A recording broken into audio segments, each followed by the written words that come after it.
Bonjour à tous. Merci au Salon Résonance d'avoir voulu associer le musée de l'impression sur étoffe de Mulhouse. La conférence que je vais vous présenter va vous montrer comment les artistes ont créé des motifs pour l'industrie textile, en particulier pour la mode. Et la petite figurine que vous avez projetée devant vous est la figure de notre nouvelle exposition. Une exposition qui raconte l'histoire des motifs dans la mode du XVIIIe siècle à nos jours et qui montre comment ces motifs ont perduré et se sont réinventés. Oui, ils continuent encore aujourd'hui d'être réinterprétés. Donc c'est une exposition dont vous verrez quelques pièces aujourd'hui, mais le sujet dépasse largement la question de l'exposition qui vient d'ouvrir, puisqu'on va parler justement de l'influence des arts sur la création des motifs et comment les dessinateurs, artistes ont, depuis le XIXe siècle, inventé des motifs. On va évidemment parler surtout de la mode féminine, puisque la question des motifs est très fréquemment liée à la mode féminine, même si évidemment il y a des exceptions en fonction des modes. La question, donc c'est une approche chronologique que je vous propose aujourd'hui pour vous montrer comment finalement la création artistique a pu influencer la création pour le vêtement. Et on va commencer par le XVIIIe siècle, puisque au XVIIIe siècle, ce qui se passe dans l'industrie textile, c'est la référence à la nature. L'école de la flore, qui se développe notamment à Lyon pour l'industrie de la soie, va être un modèle extrêmement important. Et les dessinateurs au sein des manufactures, au sein des entreprises, vont aller dessiner sur le modèle vivant, la fleur, notamment la rose, mais les artistes vont aussi produire beaucoup de modèles pour les dessinateurs.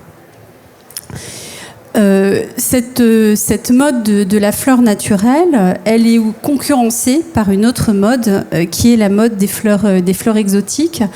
Au XVIIIe siècle, quand on parle de fleurs exotiques, on parle de fleurs d'invention. Donc ce sont des fleurs qui n'existent pas dans la nature. Et on a ces deux courants.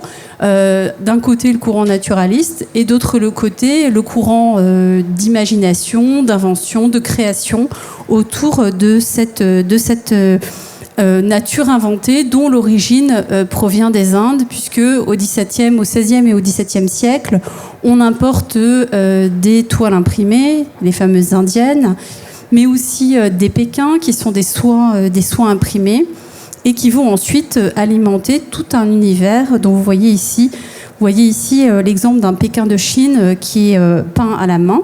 Donc c'est de la soie peinte à la main, et la marquise de Pompadour qui va incarner ce goût du XVIIIe siècle où on va puiser la source d'inspiration à l'extérieur. Donc plus tard on a parlé d'exotisme, mais c'est vraiment l'univers de l'ailleurs qui va influencer les dessinateurs au sein des manufactures et même au-delà, puisque très souvent, au XVIIIe siècle, les dessinateurs travaillent à l'extérieur des manufactures et sont aussi des artistes. Il y a une espèce de contamination, c'est encore le cas aujourd'hui. Quand on est designer textile, on peut aussi à côté avoir une activité artistique.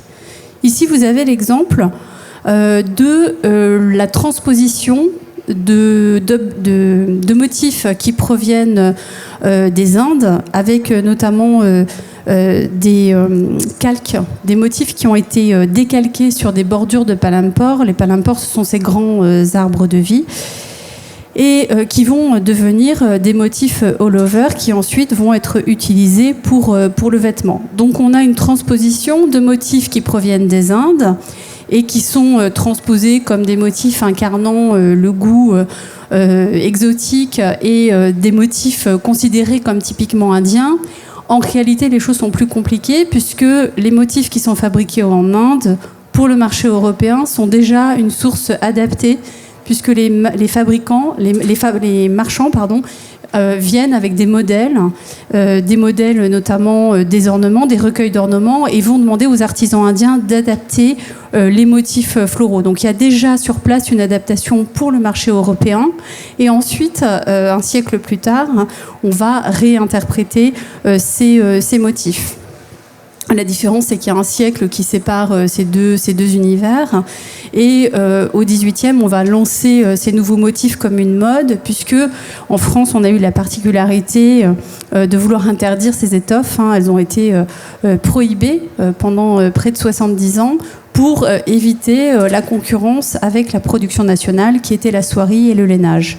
Donc entre les premières importations au XVIIe siècle et le développement de cette industrie dans la seconde moitié du XVIIIe siècle, il y a une période où ces étoffes sont interdites en France, mais en réalité, il y a une contrebande assez importante, notamment parce que les compagnies des Indes ont le droit d'importer ces étoffes pour les réexporter ensuite à l'étranger, et notamment dans les colonies. Et on sait que la marquise de Pompadour a une garde-robe avec énormément d'étoffes prohibées. Et d'ailleurs, c'est sous son influence que Louis XV va lever la prohibition en 1759. Donc ça, c'est pour l'histoire, on va dire, politique et économique. Le résultat, c'est que quand la prohibition est levée, les manufactures vont se tourner, non pas dans un premier temps vers les motifs exotiques, mais vont plus tard, donc une décennie après la levée de l'indiennage, être en capacité d'imiter ces motifs d'indienne, qui sont très onéreux à fabriquer, puisqu'il y a énormément de couleurs et chaque couleur nécessite une planche d'impression. Donc ce sont des produits extrêmement luxueux qui sont réservés plutôt à une clientèle extrêmement aisée au XVIIIe siècle. Mais ces motifs, ils vont avoir la particularité de continuer à être produits au XIXe siècle. Et aujourd'hui, c'est aussi ce que raconte une partie de l'exposition qui est présentée actuellement à Mulhouse. Aujourd'hui, on a un certain nombre de motifs qui reviennent dans le prêt-à-porter, parce que notre musée a aussi la particularité d'avoir un service dédié aux professionnels où on vend les reproductions de motifs. Et donc, on a des industriels qui viennent acheter des reproductions de motifs qui ensuite les fabriquent, notamment pour l'habillement en grande diffusion. Ici, vous avez l'exemple d'un motif qui date de la fin du XVIIIe siècle et qui continue encore aujourd'hui à être imprimé. Ce jupon piqué, il date plutôt du XIXe siècle, puisque la particularité aussi des Indiennes, c'est que deux produits luxueux au XVIIIe siècle vont devenir des produits un petit peu plus populaires au XIXe.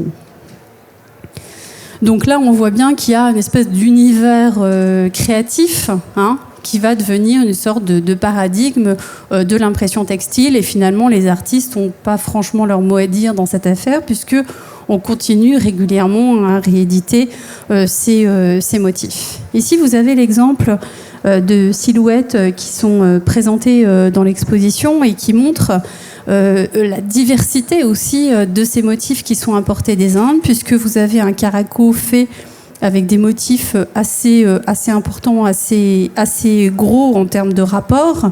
Et vous voyez d'ailleurs dans le dos du caraco que le travail du couturier ou de la couturière n'est pas forcément très raccord. Donc il est possible que la pièce de tissu, puisque c'était des produits assez onéreux, était limitée dans sa dimension. Et donc la couturière a fait avec la pièce de tissu qu'elle avait sans pouvoir faire rapporter de façon très précise les motifs dans leur rapport.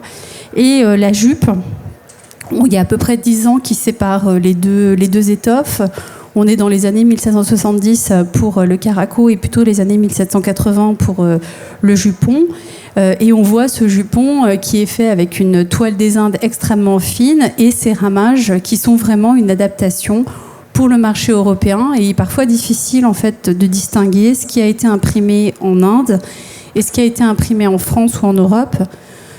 Pourquoi ? Parce que les manufacturiers utilisent les mêmes supports, c'est-à-dire qu'on utilise des toiles des Indes, des toiles de coton très fines. À cette époque-là, on n'est pas en capacité de tisser des toiles de coton en France. Ce qu'on fabrique en France, c'est des toiles mixtes, des toiles de lin et de coton mélangés qui sont assez épais et qui sont plutôt utilisés pour l'ameublement. Vous avez un autre exemple avec un autre style tout à fait, d'un motif all-over qui est conservé au musée sous forme de tablier. Et là, on a une petite idée, donc on l'a présenté sur un jupon piqué. Et avec ce tablier, on a une petite idée aussi du recyclage des vêtements, puisque ce tablier, en fait, a été coupé dans un jupon. Sans doute, certainement un jupon d'ailleurs du 18e. Hein. Donc un jupon, c'est le nom de la jupe au 18e. Et puis ce jupon a été donné, il a été utilisé, les vêtements sont transmis. Hein. Aujourd'hui, on parle beaucoup du vintage et de la fripe, hein, mais là, à l'époque, on donne en héritage à ses domestiques quand on est très riche ou à sa famille ses vêtements. Et donc, au fur et à mesure, la jupe, elle a fini par être extrêmement usée et elle a fini en tablier. Donc ça donne aussi une idée de la permanence de ces motifs dans le vêtement, de leur usage dans le vêtement. Donc là, on va dire, une sorte de paradigme artistique qui est réédité, réimprimé, sans forcément qu'il y ait une adaptation, sauf, alors j'ai pas des exemples là dans mon diaporama, sauf quand on arrive à la seconde moitié du 19e, où on va retrouver les mêmes motifs, mais avec des couleurs beaucoup plus flashy, tout simplement parce que la chimie, entre-temps, a mis au point des colorants synthétiques, et donc on va avoir les mêmes motifs, mais pas exactement avec les mêmes couleurs. Donc évidemment, quand on ne connaît pas très très bien, quand on n'est pas expert, on peut facilement acheter des jupons piqués du Second Empire, croyant que c'est des jupons piqués de la fin du XVIIIe siècle, mais en réalité, ce sont exactement les mêmes motifs. Et c'est toujours très compliqué quand je travaille sur des collections, notamment dans les cercles folkloriques du sud de la France. Les Provençaux ont continué à apporter ces jupons piqués, mais la plupart en fait ne datent pas du 18e, ils datent de la seconde moitié du 19e, et c'est très compliqué en fait de leur expliquer que ça n'enlève rien à la valeur de leurs vêtements, mais ces couleurs, je ne peux pas les dater en fait du 18e siècle. Donc c'est aussi intéressant de voir que aujourd'hui, on a des industriels qui continuent à imprimer ces motifs, mais il y a une forme de continuité, même si aujourd'hui on ne porte plus de jupons piqués. Encore que les jupes des années 90 et 80 reviennent à la mode, mais bon, on ne porte quand même pas de jupons piqués. Ce qui va être beaucoup plus soumis aux aléas de la mode, c'est le modèle de la nature. Alors vous allez me dire, le modèle de la nature, des fleurs, ça reste des fleurs, et finalement la question du modèle floral peut être aussi traitée de la même façon que le modèle exotique. On va voir que dans les fleurs, l'impact des dessinateurs et des artistes, de la manière dont on dessine les fleurs, va être plus visible, à la fois dans la taille, dans les rapports des motifs, mais aussi dans le style de ces motifs floraux. Le XVIIIe siècle, c'est vraiment l'école de la fleur. Je vous ai dit en introduction le modèle de Lyon. Quand les industriels mulhousiens veulent ouvrir une école de dessin à Mulhouse, qu'est-ce qu'ils font ? Eh bien, ils vont du côté de Lyon, ils cherchent un artiste à Lyon pour devenir le directeur de l'école. Parce que ces écoles de dessin, qui sont les ancêtres des écoles des beaux-arts, leur finalité, c'est de former des dessinateurs et des artistes qui savent bien dessiner les fleurs. Cette recherche de naturalisme va se traduire sur le plan esthétique, mais aussi sur le plan technique, aussi bien dans la soierie que dans l'impression sur textile, puisque dans la soierie, on va chercher à faire des tissages qui s'approchent le plus possible du volume de la fleur, du dégradé de la fleur. Et dans l'impression textile, ça va être aussi le cas, même si pendant longtemps, les contraintes de l'impression vont être assez importantes, mais on voit que même quand on est sur des petits motifs, là je vous montre des échantillons qui datent vraiment du XVIIIe siècle, puisque c'est une lettre de commande, donc c'est un commerçant qui écrit à une manufacture qui commande des métrages de tissus, en collant des petits échantillons, et on voit cette recherche de représentation de la flore, y compris sur des petits motifs pour le vêtement. Un autre exemple ici avec des modèles de soierie où on voit ce travail sur le velouté, c'est la représentation. Alors le modèle floral, c'est la rose, qui est une sorte de fleur incontournable qu'on trouve à la fois dans l'habillement et dans le vêtement, et qui va progressivement laisser place à d'autres fleurs, puisque la fin du XVIIIe siècle, la fin de l'Ancien Régime, c'est aussi les théories de Rousseau, c'est aussi le retour à la nature, et c'est aussi le goût pour des fleurs, plutôt des mauvaises herbes, on va les appeler des mauvaises herbes, ou des fleurs qui poussent tout seules et qui ne sont pas cultivées. Il n'empêche qu'avant d'en arriver là, toute l'époque de la marquise de Pompadour est marquée par cette importance de la rose, hein, qui est vraiment la référence du style français, et qui va être diffusée aussi par les modèles élaborés par Joseph Redouté à la fin du XVIIIe siècle, qui contribuent à diffuser des modèles au sein des manufactures, au sein des écoles de dessin, puisque c'est le moment aussi où se développent les écoles de dessin. Cette référence à la nature, elle va se poursuivre sous la Révolution française, où on s'intéresse désormais à une nature plus ordinaire. Vous en verrez des exemples, avec notamment les fleurs des champs, qui vont devenir une référence importante. Il va y avoir aussi, à cette époque-là, une géométrisation de la nature. Il faut savoir que la période révolutionnaire est une période de créativité intense pour l'industrie textile, notamment dans l'impression. Alors la soierie lyonnaise est sinistrée pendant la Révolution, mais les manufactures de toile imprimée vont au contraire satisfaire une clientèle qui consomme énormément, et les manufactures, ce sont les années où elles vont faire le plus de bénéfices. Avant que les quelques moments de la terreur, le commerce et l'économie est quand même impacté, mais on a du mal à imaginer la poussée de consommation qui a été la Révolution française, et les industriels cherchent aussi à s'adapter à une plus large clientèle en inventant des nouveaux concepts. Ça va être le cas notamment avec ce qu'on appelle les fonds ramoneurs, qui sont les fonds sombres, qui sont une invention aussi commerciale, puisque l'impression sur coton, c'est quelque chose qu'on consomme plutôt au printemps et l'été. Et l'hiver, on porte plutôt des choses plus épaisses, de la soierie, de la laine.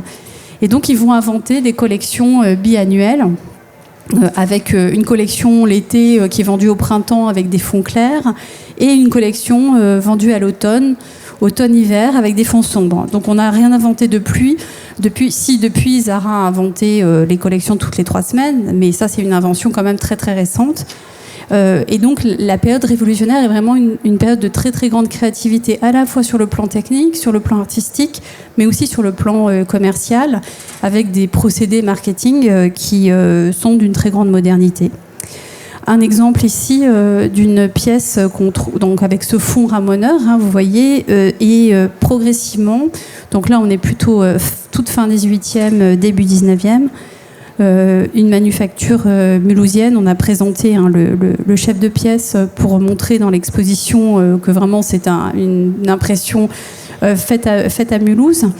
Et cet exemple montre aussi comment, sous l'Empire, les motifs vont réduire. Il va y avoir une réduction des motifs.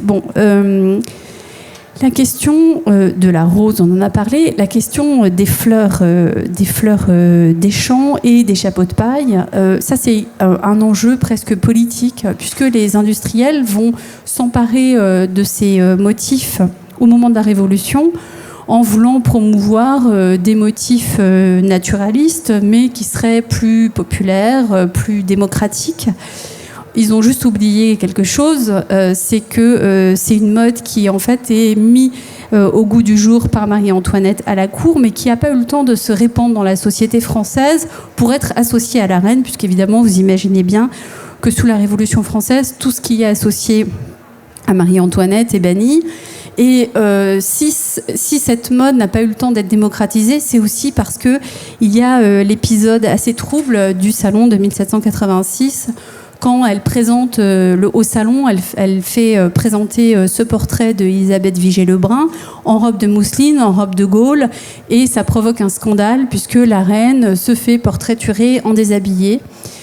Donc le tableau va être décroché, va être remplacé par un deuxième tableau qu'Élisabeth Vigée-Lebrun va faire extrêmement vite, où elle aura une robe en soie. Et vous voyez que la présentation des fleurs, le chapeau de paille, tout ça évidemment a disparu. Il ne reste plus que la rose qui est plus accessible. Il n'empêche que si les roses vont perdurer pendant un certain temps, avec plus ou moins de recherche naturalisme, y compris dans la représentation des épines.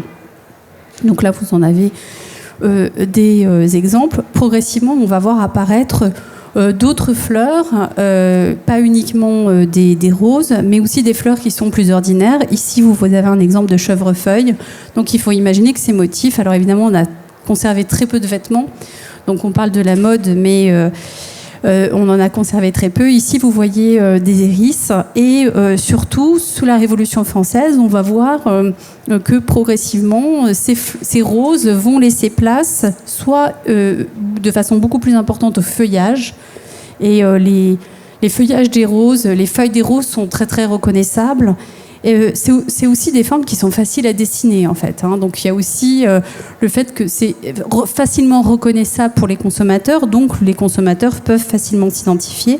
Et puis on va avoir d'autres variétés qui vont arriver. Alors vous allez me dire à quoi servaient ces bordures. Ces bordures servaient pour le bas des robes, pour le bas des tabliers. Donc c'était vraiment des accessoires très importants pour la mode. Et ça permettait aussi de accorder le corsage avec le jupon. On avait un grand sens de ce qui était des ensembles raccordés. Un exemple ici de ces motifs plus sauvages, avec notamment, vous voyez, des jonquilles et des renoncules qui sont assez caractéristiques de cette époque. Et vous voyez aussi que les motifs sont en train progressivement de diminuer. La question aussi sous la Révolution, c'est la question du bleu, blanc, rouge qu'on va retrouver avec les épis de blé, les coquelicots et les bleuets. Mais c'est aussi toute la référence à l'Antiquité. Vous voyez la bordure en bas avec une guirlande de glands. Donc il y a vraiment tout cet univers naturel qui se modifie pour des raisons politiques, mais pour des raisons aussi de mode. Donc il y a quelques portraits d'Elisabeth Vigée-Lebrun, c'est pas très en ordre, mes diapos, qui est donc participe à ce goût pour les chapeaux de paille. Et qu'est-ce qu'on voit sur les chapeaux de paille ? On voit des blés, des coquelicots, des bleuets, des marguerites. Donc c'est un assemblage qui est bien antérieur à la Révolution française, mais qui va être récupéré au moment de la Révolution française en référence à la cocarde. Il faut pas oublier non plus qu'on a toute une bourgeoisie qui n'aspire qu'à une chose, c'est imiter ce que fait l'aristocratie.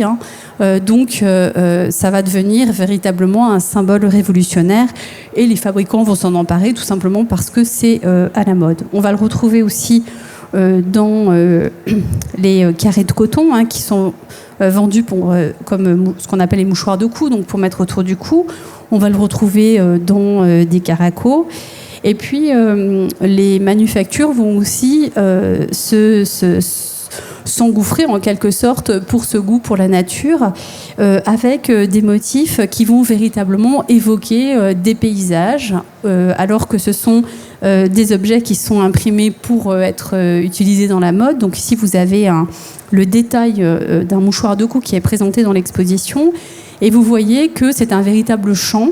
Alors on ne respecte pas tout à fait l'échelle entre la sculpture, le mouton, les fruits, etc., mais l'évocation symbolique des motifs, c'est bien une nature nourricière. On essaye que les choses soient reconnaissables. Et finalement, si on ne respecte pas trop l'échelle, c'est pas très grave puisqu'il ne s'agit pas véritablement d'un tableau, mais plutôt de l'évocation d'un tableau. Or, ce type de motif était réalisé par de véritables artistes qui, par ailleurs, avaient une activité d'artiste en tant que peintre. Et donc, on voit les liens très étroits au XVIIIe siècle qui s'est noué entre l'art pictural et la création des motifs pour l'ameublement, pour l'habillement et pour l'industrie textile en général. Alors là, on a affaire à vraiment des produits extrêmement luxueux, également sur le plan technique, parce que vous pouvez pas imaginer ce que ça représente sur le plan technique, puisque ces motifs sont d'abord imprimés avec une plaque de cuivre. comme on le ferait pour une estampe, par exemple. Et ensuite, vous allez avoir des rentrures, c'est-à-dire on va coloriser à l'intérieur des motifs, puisque la plaque de cuivre ne fait que le contour. On va coloriser à l'intérieur et chaque couleur va nécessiter une planche différente. Et sachant que pour faire le dégradé des fleurs, parfois il faut jusqu'à 4 planches différentes, puisque l'impression va imprimer la teinture et la teinture va être... la planche n'imprime pas la teinture, mais elle imprime le mordant qui fixe la teinture, et la composition du mordant dépend de la teneur en coloris. Donc il y a tout un travail derrière qui fait que ces produits sont extrêmement luxueux. On les trouve dans des carrés de coton, on les trouve aussi en place dans des bordures. Alors tout à l'heure je vous ai présenté des bordures, ça c'est évidemment des produits qui sont un peu moins chers, mais ce qui était le nec plus ultra, c'est ce qu'on appelle les motifs placés. Donc on imprimait la hauteur du tissu avec les motifs placés pour pouvoir après coudre le jupon sans avoir à faire de couture dans la hauteur. Donc là, on a une seule pièce en fait de toile de coton et on retrouve ce goût pour le jardin. Vous voyez d'ailleurs apparaître des motifs géométriques dans la bordure. Il y a tout un travail d'encadrement qui correspond vraiment au goût de la fin du XVIIIe et du début du XIXe siècle. Un autre exemple ici qui est conservé au musée de la toile de Jouy, vous avez la bordure et ce qui correspond à l'angle du carré de coton. Donc ça, ce sont des maquettes. Et dans ces maquettes, qu'est-ce qu'on retrouve ? On retrouve nos fameux blés, coquelicots et œillets, cette idée du motif tricolore. Alors, cet engouement pour la nature va perdurer, mais je vous disais, au début du 19e siècle, les motifs réduisent en taille, et donc forcément en réduisant en taille, elles vont avoir moins de naturalisme, il va y avoir une simplification qui va se faire. Ici, vous avez les motifs qui vont être surnommés les bonnes herbes, où on retrouve ce principe du fond ramoneur. Sur ce fond ramoneur, on a un contrefond de feuillage et par-dessus, on a disposé comme un jeté. Donc c'est vraiment l'idée de la prairie qui est imprimée en all-over, en continu, et qui va ensuite servir à faire des vêtements. Donc ça, ce sont des motifs qui, au départ, sont créés pour lancer une nouvelle collection, et qui ont tellement de succès qu'ils vont devenir des classiques. Donc dans les collections, que ce soit pour l'ameublement ou pour la mode, on a toujours deux créations différentes, 2 catégories de motifs. Les motifs intemporels, qui un jour ont été lancés, et au départ ils n'étaient pas intemporels, on les a lancés, et puis ils ont tellement de succès qu'on continue indéfiniment à les imprimer. Ça a perduré quand même pendant plus d'1 siècle. Et ensuite, ça a été repris par Liberty. Vous en verrez tout à l'heure des exemples. Et puis, on a les motifs qui sont créés chaque année, différents, avec des différences parfois de façon assez incongrue. C'est le cas notamment quand on s'amuse à mettre les racines des plantes. Toujours cette référence à la nature. Et donc, voilà ce genre de motifs. Dont les motifs remontent aux années 1790. Alors, cette période de très grande créativité qui a été la fin du XVIIIe et le début du XIXe siècle a donné naissance à un certain nombre de motifs, les motifs d'indiennes, les motifs de bonnes herbes, qu'on va retrouver tout au long du XIXe. Et il va falloir attendre la période des avant-gardes artistiques pour qu'on retrouve cette idée de créer des nouveaux motifs à partir de choses parfois plus anciennes et des motifs qui parfois sont devenus intemporels en faisant appel à des créateurs, à des artistes. Alors je vous ai parlé tout à l'heure de Liberty. Arthur Lesenby Liberty, c'était d'abord un commerçant à Londres qui ouvre un magasin où il vend des tissus qu'il fait fabriquer en Inde, en Chine.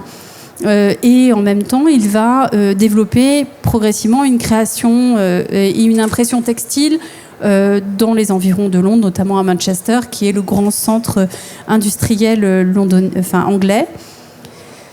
Sa source d'inspiration, en fait, est le XVIIIe siècle, mais pas un XVIIIe siècle directement repris, mais c'est un XVIIIe siècle qui est retravaillé, qui est recolorisé. Donc là, il y a un travail de création.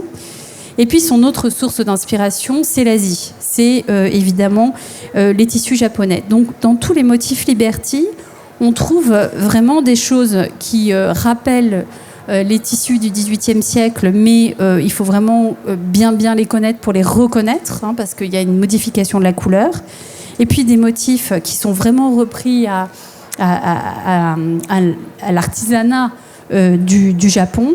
Et enfin, troisième typologie de motifs, ce sont notamment toutes les palmettes cachemire qui sont issues aussi de tout le développement du 19e siècle. Alors, dans l'exposition, on a toute une partie sur la question du cachemire, les cachemires d'origine, les cachemires contemporains. Mais j'ai pas prévu de vous en parler, puisque la différence avec ce que je vous ai montré, c'est que les cachemires, c'est vraiment un motif qui est typiquement textile. C'est-à-dire qu'au départ, c'est un châle tissé. Ensuite, de ce châle tissé, on va faire des imitations en les imprimant sur laine. Et ensuite, on va les imprimer sur coton pour la mode, l'habillement. Et aujourd'hui, on les imprime sur des matières les plus synthétiques les unes que les autres. Mais c'est vraiment un motif textile. Il n'y a pas derrière une école artistique. Il n'y a pas ce lien avec la création artistique. Donc, j'ai délibérément mis ça de côté pour vous parler vraiment des créateurs dont parfois on connaît mal, en fait, et les avant-gardes artistiques. Alors, peut-être un mot, parce que je suis historienne de l'art, et c'est vrai que j'enseigne l'histoire de l'art, je vous dis ça comme si tout le monde savait ce que c'était que les avant-gardes artistiques. Les avant-gardes artistiques, c'est les artistes qui vont créer nouvelles manières de peindre entre la fin du 19e et les années 20, les années 30. Pour résumer, en France, c'est le cubisme, par exemple, mais c'est aussi l'expressionnisme allemand. Et c'est aussi une période de très grande créativité dans l'industrie textile, avec des créateurs qui sont souvent eux-mêmes des artistes ou des architectes, comme c'est le cas de Charles Rennie Mackintosh, qui a créé une école de design à Glasgow. Et dans ces écoles de design, ça va être le cas notamment au Bauhaus ou à Vienne avec les Wiener Werkstatt, on a toute une création de motifs spécialement pour l'industrie textile et pour aussi l'habillement, parce que ces designers vont aussi chercher à réformer la manière de s'habiller, puisque entre les années 1890 et les années 1920, on passe quand même de la crinoline ou de la demi-crinoline, de la tournure, à des lignes beaucoup plus modernes.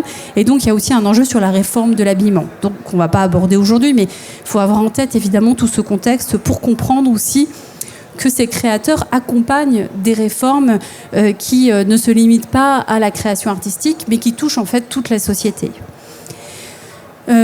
Cette créativité qui apparaît à ce moment-là, elle est quand même très nettement distincte avec ce qu'on a vu jusqu'à présent, puisque même si on n'abandonne pas complètement la référence à la nature, puisqu'on voit ici des motifs qui évoquent encore la rose, on a quand même des références à la géométrie que l'on trouve en fait déjà au XVIIIe siècle, mais qui sont restées des productions très limitées. Donc là, on a véritablement une recherche plastique dans ces motifs. Donc là, je vous ai mis des exemples de l'école de Glasgow. Je vais vous montrer d'autres exemples avec les Wiener Werkstatt, donc les ateliers viennois, donc là, on est dans les années plutôt 1910, où non seulement on pense des nouveaux motifs, on pense aussi la charte graphique qui va permettre de vendre ces motifs, on pense le magasin et on pense aussi le vêtement. Donc là, on rentre dans une dimension globale qui est très très spécifique à ces ateliers qui vont produire leur propre tissu et qui vont ensuite d'ailleurs inspirer des créateurs comme Paul Poiret, puisqu'il va découvrir ces tissus à Vienne et il va en acheter énormément et être très impacté dans ses créations de vêtements. Mais la différence avec Paul Poiret, c'est que Paul Poiret, il propose une nouvelle forme de s'habiller, mais il ne va pas produire, du moins dans un premier temps, ses propres motifs. Donc vous voyez, si vous pensez aux peintures futuristes italiens contemporains, on voit l'impact de ces avant-gardes artistiques, de cette modernité dans la peinture qui relève d'une minorité finalement d'artistes. on retient aujourd'hui que c'est eux qui ont fait la création artistique dans ces années-là, mais il faut imaginer qu'à côté, il y a plein d'autres artistes qui continuent à peindre comme les impressionnistes, voire comme les réalistes du 19e siècle. Donc ce sont vraiment des créateurs avant-gardistes. Et ce qui est intéressant, c'est de voir l'impact que ça a eu dans la création. Donc là, il s'agit vraiment... on garde très peu de vêtements de cette époque-là, donc on en a surtout des échantillons. Mais ces échantillons donnent une idée de cette modernité. Et il faut imaginer que la modernité de ces motifs, qui rompent complètement avec la tradition textile, sont aussi accompagnés d'une modernité dans les coupes des vêtements. D'autres exemples. Donc ici, alors Joseph Haussmann est un architecte et on voit ce travail presque d'architecture sur le vêtement. Et voilà quelques exemples de vêtements tels qu'ils ont été conçus. Donc vous voyez cette ligne extrêmement moderne. Ici un exemple de ce motif, le faucon. D'autres exemples. Alors, pour la France, je voulais vous parler d'une créatrice, Sonia Delaunay, qui a aussi marqué les avant-gardes artistiques, même si on connaît beaucoup plus son mari qu'elle. Sur le plan plastique, sur le plan de la peinture, elle a créé une maison de couture dans les années 1920-1930. Enfin, une maison de couture qui va fermer, en fait, dès 30 ou 31 à cause de la crise de 29, mais cette maison de couture qui a été évidemment très limitée dans sa production, a été un lieu de très grande créativité. Il faut savoir aussi que pour les femmes à cette époque-là, il est beaucoup plus facile en fait d'avoir une liberté de création quand on travaille pour le textile que quand on est artiste.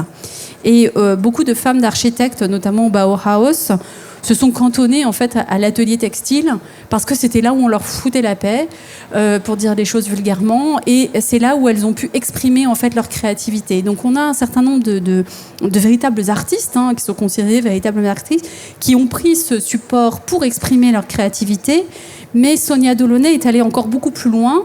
Même si au départ elle le fait pour des raisons économiques, puisqu'elle perd toute sa fortune avec la révolution russe et donc elle doit se mettre à travailler, donc elle le fait aussi pour des raisons économiques. Pas sûr que ça a été très rentable d'ailleurs, mais bon, ça c'est une autre question. Et ce qui est intéressant, c'est qu'elle réfléchit et elle pense vraiment la création de ces motifs pour les faire imprimer. Donc on en a une collection assez importante au musée de l'impression sur étoffe qu'on présente d'ailleurs dans l'exposition.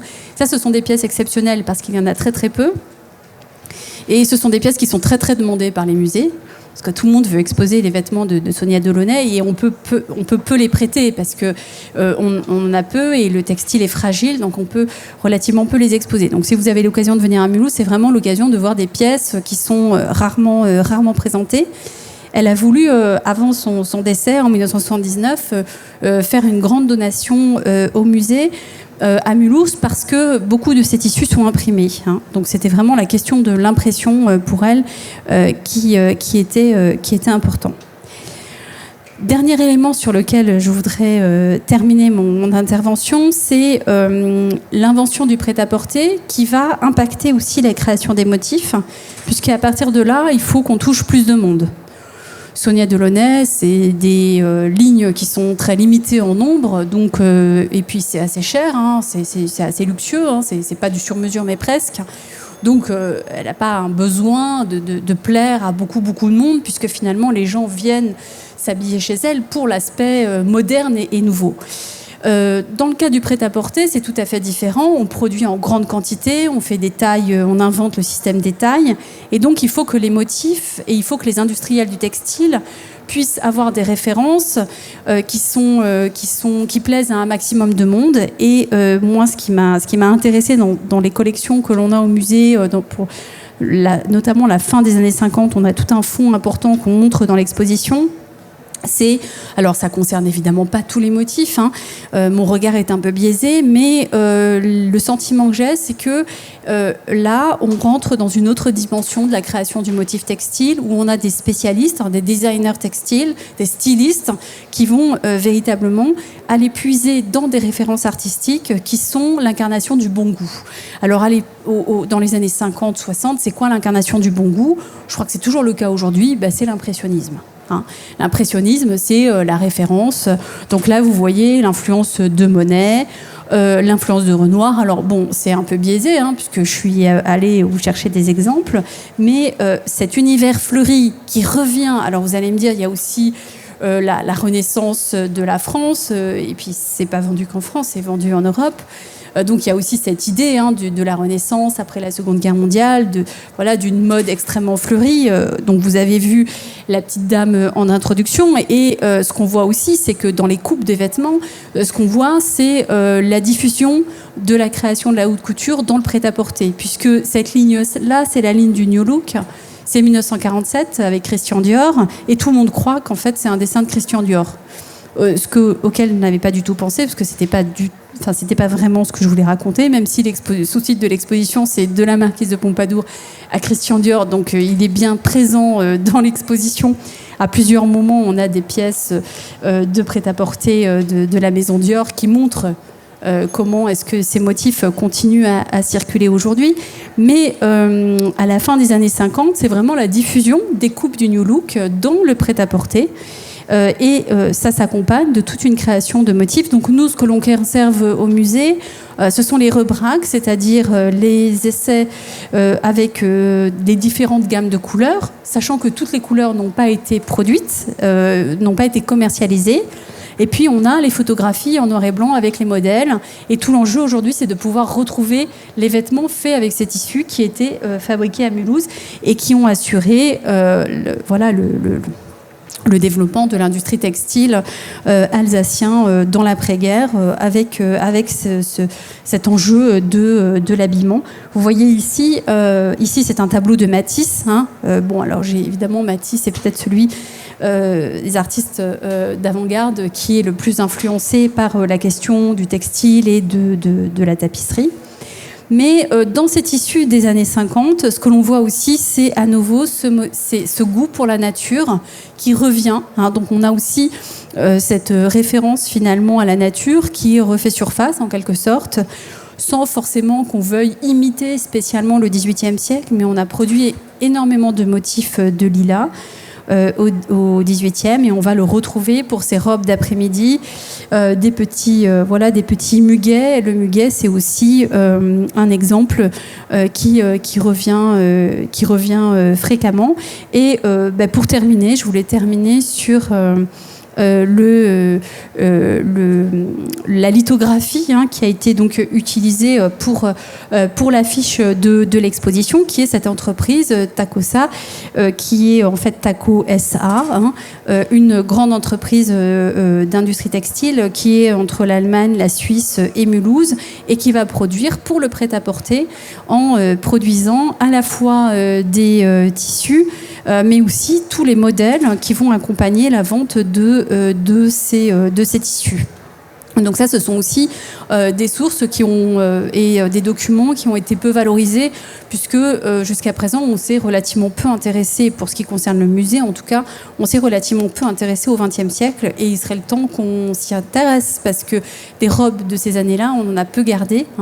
Donc il y a aussi un enjeu de collecte en fait de tout cet univers vestimentaire qui concerne plutôt nos grands-mères, voire nos arrière-grands-mères, selon l'âge que l'on a, et qui correspond aussi à une pratique vestimentaire qui a disparu. Parce que dans l'exposition, au-delà des motifs, on parle aussi de pratiques vestimentaires qui ont disparu, notamment avec la reconstitution de l'atelier de la couturière, puisque il faut imaginer, je parle du siècle dernier, il faut imaginer qu'il y avait plein de magasins de tissus, que les gens achetaient du tissu au mètre, allaient chez la couturière, avec ce genre de lithographie qui servait de référence.